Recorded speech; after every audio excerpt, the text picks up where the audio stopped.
اسلامی تاریخ 20 جمادی الثانی۔ اسلام میں پہلا حج۔ حج اسلام کے 5 ارکان میں سے ایک رکن ہے جو 9 ہجری میں فرض کیا گیا۔ اس فریضے کی ادائیگی کے لیے اسی سال رسول اللہ صلی اللہ علیہ وسلم نے حضرت ابو بکر رضی اللہ تعالیٰ عنہ کو امیر حج بنایا اور مسلمانوں کو حج کرانے کی ذمہ داری سپرد کی۔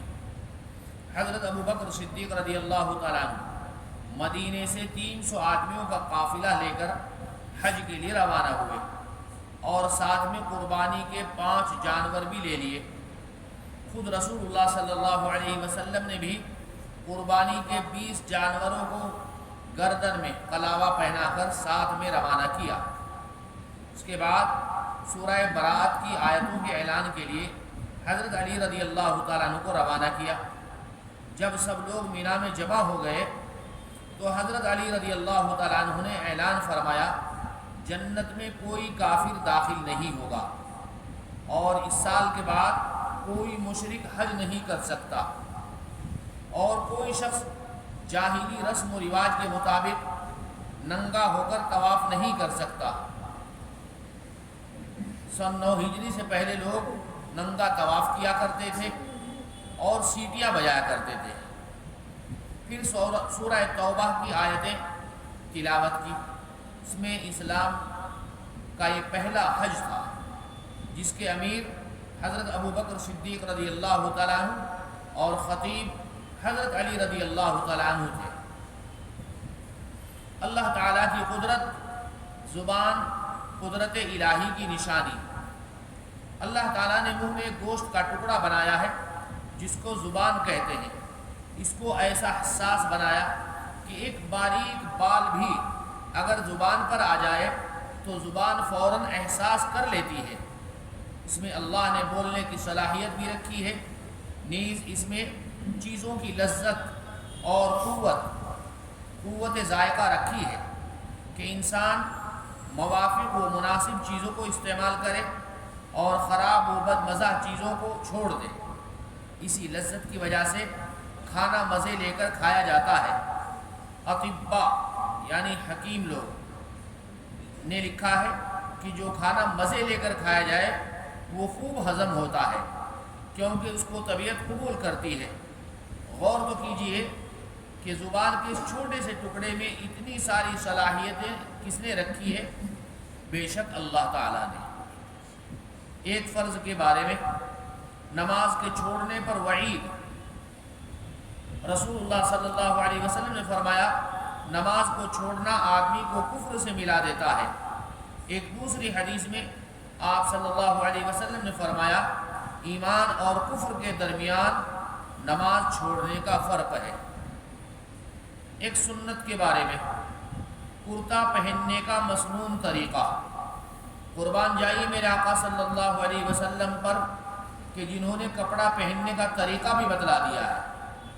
رسول اللہ صلی اللہ علیہ وسلم جب کرتا زیب تن فرماتے تو دائیں طرف سے شروع فرماتے، یعنی کرتا پہنتے تو پہلے دائیں آستین میں ہاتھ ڈال کر نکالتے، تب بائیں آستین میں ہاتھ ڈالتے، اور ہر لباس کو زیب تن کرنے کا یہی طریقہ مسنون ہے۔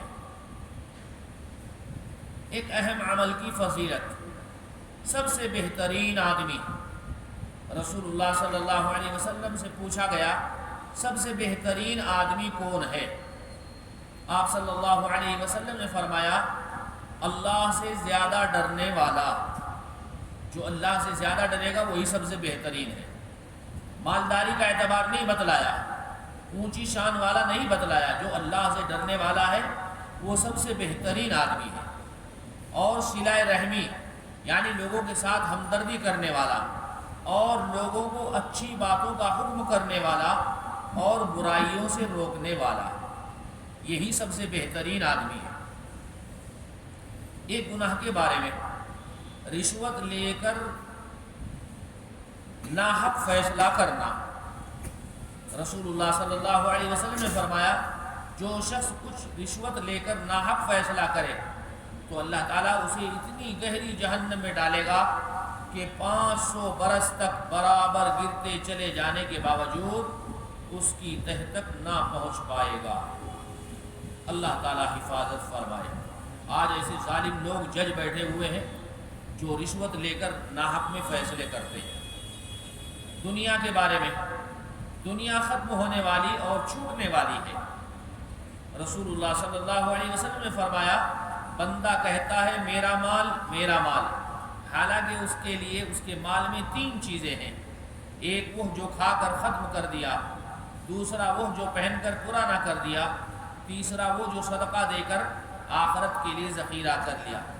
اور اس کے علاوہ جو کچھ ہے وہ ختم ہونے والا اور لوگوں کے لیے اسے چھوڑنے والا ہے۔ آخرت کے بارے میں، قیامت کا حال، قرآن میں اللہ تعالیٰ فرماتے ہیں بے شک فیصلے کا دن اور وقت متعین ہے، یعنی جس دن سور پھونکا جائے گا، پھر تم لوگ گروہ در گروہ ہو کر آؤ گے اور آسمان کھولا جائے گا تو اس میں دروازے ہی دروازے ہو جائیں گے اور پہاڑ چلائے جائیں گے تو وہ چمکتی ہوئی ریت ہو جائیں گے۔ طب نبوی سے علاج، جوڑوں کے درد کا علاج۔ رسول اللہ صلی اللہ علیہ وسلم نے فرمایا، انجیر کھاؤ کیونکہ یہ بواسیر کو ختم کرتا ہے اور جوڑوں کے درد میں مفید ہے۔ کھانے کی چیز صحت مندی کی بھی ہے اور بیماری سے حفاظت بھی ہے۔ اللہ تعالی عمل کی توفیق عطا فرمائے۔ سبحان اللہ وبحمدہ، سبحانک اللہم وبحمدک، ونشہد ان لا الہ الا انت، نستغفرک ونتوب الیک۔ سبحان ربک رب العزة عما یصفون، وسلام علی المرسلین، والحمد للہ رب